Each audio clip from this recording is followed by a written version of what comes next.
Ya, adakah Profesor melihat rawatan menggunakan dadah untuk merawat penagih dadah ini adalah sesuatu yang perlu dilihat semula? Yes,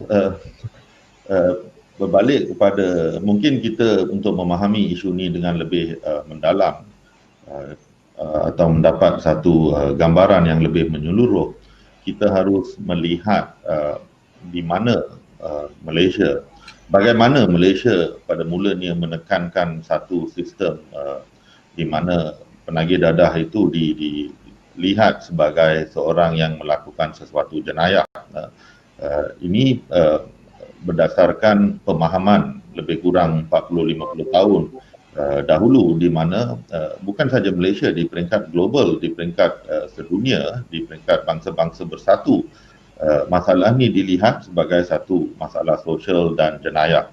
Sebab itu Malaysia hanya mengikut undang-undang drug convention yang ada 3 drug convention utama, konvensyen dadah di peringkat dunia ni yang banyak menekankan kepada isu menangkap untuk memulihkan pengguna dadah ni.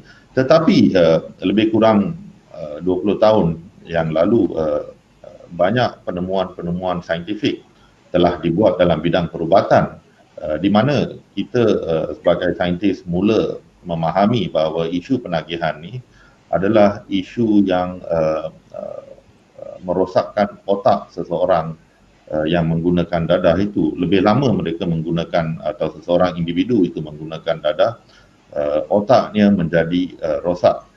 So jika otak seseorang individu yang menggunakan dadah itu mula rosak dan pendekatan yang kita ambil ialah untuk menangkap mereka, sudah pasti impact atau hasil dari menangkap dan mereka tidak akan memberikan hasil yang baik. Sebab itu kita lihat the last 30 to 50 years kita menangkap mereka, meletakkan mereka dalam penjara untuk cuba memulihkan mereka, tidak ada hasil. Mereka kembali keluar dari penjara, tak sampai 2-3 bulan mereka akan mula menggunakan atau menagih dadah dengan semula. So kita mula memberi atau mula mendesak atau mula meminta pihak kerajaan untuk melihat semula polisi dadah kebangsaan kita.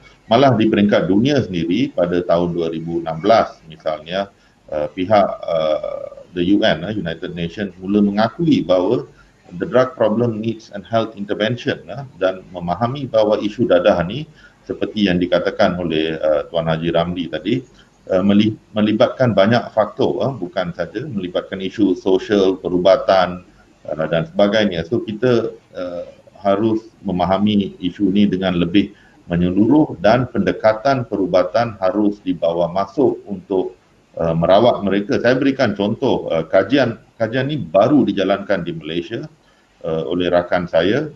Kita melihat mereka yang pengguna dadah atau penagih dadah yang dibebaskan daripada penjara dan penagih dadah atau pengguna dadah yang berada dalam program rawatan AADK di peringkat komuniti.